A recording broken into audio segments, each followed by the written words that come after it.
అదే RTV app వార్తల్ని క్షణాల్లో చదివే అవకాశం ఉంటుంది. ఒక న్యూస్ పేపర్, ఒక టెలివిజన్ ఛానల్ మీ చేతుల్లో ఎప్పుడూ ఉంటాయి. మేడిగడ్డను సందర్శించేందుకు రాష్ట్ర ముఖ్యమంత్రితో పాటు మంత్రులు, ఎమ్మెల్యేలు కూడా ఇక్కడికి రావడం జరిగింది. మేడిగడ్డకు సంబంధించి పూర్తిగా 18, 19, 20 పిల్లర్ నెంబర్లకి కిందిగా పూర్తిగా వచ్చి ఎంత మేర నష్టం జరిగిందని ఒక అంచనా వేయడానికి వచ్చారు. ప్రస్తుతం మనతో మాట్లాడడానికి మహబూబ్నగర్ ఎమ్మెల్యే ఎన్ఎం శ్రీనివాసరెడ్డి ఉన్నారు. వారిని అడిగి తెలుసుకుందాం. సార్ చెప్పండి, చాలా వరకు మీరు చూశారు, పెద్ద ఎత్తున 20 నెంబర్ పిల్లరు, 18, 19 నెంబర్ ఇలా క్రాక్ వచ్చింది. సో 1,00,000 కోట్లకు పైగా వెచ్చించాము, పెద్ద ప్రాజెక్టు కట్టాము. ఇది కేసీఆర్ మానసపుత్రిగా చెప్పుకున్నటువంటి గత రాష్ట్రంలో ఉన్నటువంటి ముఖ్యమంత్రి ఏ విధంగా చూడొచ్చు? ఇక్కడికి వచ్చి ఈ ప్రాజెక్టు చూసిన తర్వాత నిజంగా చెప్తా ఉన్నా, మనసు తరుక్కపోతూ ఉంది, కడుపు రగిలిపోతూ ఉంది.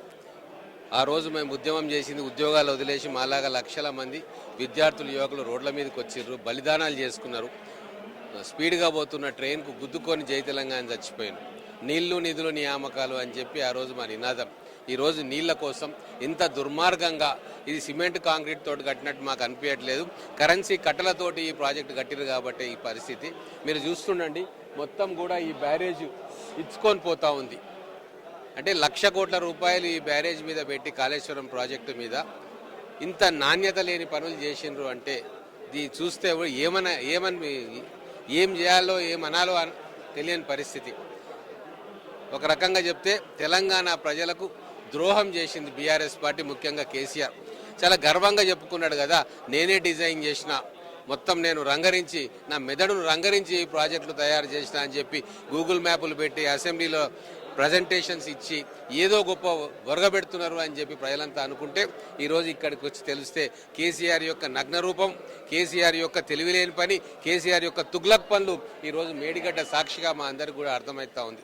నిజంగా ఇటువంటి ఘోరానికి పాల్పడ్డ కేసీఆర్, ఎందుకంటే ఆయన్నే డిజైనరు, ఆయన్నే ఇంజనీరు, ఆయన్నే ఇరిగేషన్ శాఖ మంత్రి కాబట్టి ఇటువంటి ఘోరమైన ప్రాజెక్టును కట్టినందుకు కాంట్రాక్టర్లను, ఈయనను ఖచ్చితంగా జైలుకు పంపాలి. ఉరిశిక్ష చేసినా పాపం లేదు. 4 కోట్ల మంది తెలంగాణ ప్రజల ఆశల సౌదాన్ని ఈరోజు ఇక్కడ మేడిగడ్డ చూస్తే కుప్పగూలిపోతుంది. నిజంగా మనసు బాధ అవుతా ఉంది. ఇందుకోసమైనా లక్షల మంది ఉద్యమకారులు రోడ్ల మీదకి వచ్చి తెలంగాణ కావాలని కోరుకున్నది. మంచిగా బంగారం లాంటి ప్రాణహిత చేవెళ్ల ప్రాజెక్టు తుమ్మిడిహెట్టి నుంచి గ్రావిటీ ద్వారా వాటర్ వస్తుండే, వాటిని కాదని స్వార్థం కోసం, కాసుల కక్కుర్తి కోసం ఈరోజు ఇంత దుర్మార్గమైన ప్రాజెక్టు ఈ బ్యారేజ్ కట్టిండు. ఈ ప్లేస్ చూస్తే కూడా అక్కడికి ఇక్కడికి పెద్ద తేడా లేదు, తుమ్మిడిహెట్టి ప్రాంతానికి ఇక్కడికి. మరి ఎందుకు ఇక్కడికి తీసుకొచ్చిండ్రు అంటే ఆయన మైండ్లో నీళ్ళు ఎత్తిపోసుకోవడం కాదు, డబ్బులను ఎత్తిపోసుకోవడానికి ఈ ప్రాజెక్టు కట్టిందని చాలా స్పష్టంగా అర్థమవుతా ఉంది. గోదావరి ఉధృతమైన వరదకు ఈ ప్రాజెక్టు ఎట్టి పరిస్థితుల్లో నిలవదు. దీన్ని already national dam safety authority వాళ్ళు వచ్చి పూర్తిగా దీన్ని నిర్మూలించి కొత్త ప్రాజెక్టు కట్టాల్సిందే అని చెప్పి రిపోర్ట్ ఇచ్చిండ్రు అఫీషియల్గా. ఒకవేళ దీన్ని రిపేర్ చేసినా కూడా భవిష్యత్ తరాలకు, కింద ఉన్న లక్షల కోట్ల మంది ప్రజలకు ఎప్పుడు తెగి కూలిపోయి వాళ్ళ ఇళ్ల మీదకి నీళ్ళు వస్తాయో అని తెలియని పరిస్థితి ఉంది. ఇది ఒక్కటే కాదు, ఇట్లా ఒక 7-8 పిల్లర్లకు ఇదే గతి ఉందని చెప్పి ఇంజనీర్లు చెప్తా ఉన్నారు. ఇక ఏమి చెప్పడానికి లేదు. ఖచ్చితంగా మా గౌరవ ముఖ్యమంత్రి గారిని నేను ఒకటే కోరుకుంటా ఉన్నా, తెలంగాణకు వీళ్ళు చేసిన, ఆ కుటుంబం చేసిన ద్రోహానికి ఇమ్మీడియట్గా విజిలెన్స్ రిపోర్ట్ తెప్పించుకొని దోషులను ఒక్క సెకండ్ ఆలోచించకుండా చెర్లపల్లి జైలుకు పంపాలి. అప్పుడు కానీ మండుతున్న ఈ గుండెలు శాంతించవు. అంటే మేడిగడ్డ పైన రాజకీయం చేస్తున్నారని చెప్పేసి బీఆర్ఎస్ వాళ్ళు ఆరోపిస్తున్నారు. ఏదో టెక్నికల్ ఇష్యూ జరిగింది, పిల్లర్ కొంత క్రాక్ వచ్చింది, దాన్ని మేము సరి చేస్తాము, ఎంక్వైరీ చేసుకోండి అని బీఆర్ఎస్ ఒక పక్క చెప్తుంటే కేవలం రాజకీయ కోసమే ఇదంతా చేస్తూ ఉన్నారు. పార్లమెంట్ ఎన్నికలను దృష్టిలో పెట్టుకునే మా మీద బురద జల్లే కార్యక్రమం చేస్తుంది కాంగ్రెస్ అని చెప్పి అంటా ఉన్నారు. ఏ విధంగా చూడొచ్చు?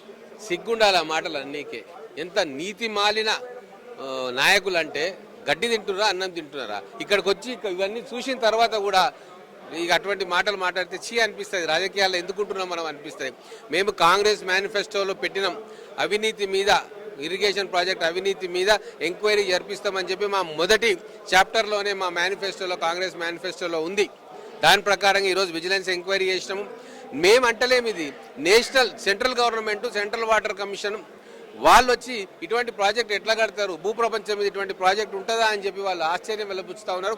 ఆ రిపోర్ట్లు బయటికి వస్తాయి ఇప్పుడు. అంటే ఎంత ఘోరంగా తెలంగాణ ప్రజలకు చెందిన డబ్బుని, వాళ్ళ శ్రమని, వాళ్ళ రక్తాన్ని తీసుకొచ్చి గోదావరి నీళ్ళల్లో ముంచేసిండో ఇక్కడికి వస్తే కానీ అర్థం కాదు. చాలా అంటే ఈ సీమునెత్తురు ఉన్న వాళ్ళు ఎవరు కానీ, ప్రజల మీద ప్రేమ ఉన్న వాళ్ళు ఎవరు కానీ ఇటువంటి ప్రాజెక్టు రూపకల్పన చేయరు, ఇటువంటి ప్రాజెక్టుని ఇట్లా కట్టరు. సో చూడొచ్చు, ప్రాజెక్టు రూపకల్పన అంతా డిజైన్ అంతా కూడా నేనే చేశానని చెప్పుకుంటున్నటువంటి మాజీ ముఖ్యమంత్రి కేసీఆర్ ఇంత పెద్ద అవినీతికి పాల్పడ్డాడు. ఇలాంటి కేసీఆర్ను ఉరిశిక్ష వేసినా తప్పు లేదు. ఎలాగైతే ఇంత పెద్ద నష్టం జరిగింది, దీన్ని ఏదైతే కేంద్ర ప్రభుత్వం ఎప్పుడో వెంటనే చర్యలు చేపట్టాలి, కానీ ఎవరు కూడా సపోర్ట్ చేయలేదు. కాంగ్రెస్ పార్టీ వచ్చి ఇంత పెద్దగా జరుగుతూ ఉన్నది, ఇంత పెద్ద ప్రాజెక్టులు నిజంగా కూడా నేషనల్ ఏదైతే ప్రాజెక్టులకు సంబంధించినటువంటి అధికారులు కూడా ఒక ఎంక్వైరీ చేశారు. ఆ ఎంక్వైరీకి సంబంధించి పూర్తిగా ఒక రిపోర్ట్ వచ్చిన తర్వాత కేసీఆర్ను జైల్లో పెట్టాలి, అవసరం అనుకుంటే ఉరి తీయాలని చెప్పేసి అయితే మహబూబ్నగర్ ఎమ్మెల్యే ఎన్ఎం శ్రీనివాసరెడ్డి చెప్తా ఉన్నారు. కెమెరామెన్ రాజుతో విద్యాసాగర్, ఆర్టీవీ న్యూస్, మేడిగడ్డ. మరిన్ని వీడియోస్ కోసం ఛానల్ ని సబ్స్క్రైబ్ చేయండి, లేటెస్ట్ అప్డేట్స్ కోసం వాట్సాప్ ఛానల్ ని ఫాలో చేయండి అండ్ లింక్ డిస్క్రిప్షన్ లో ఉంది.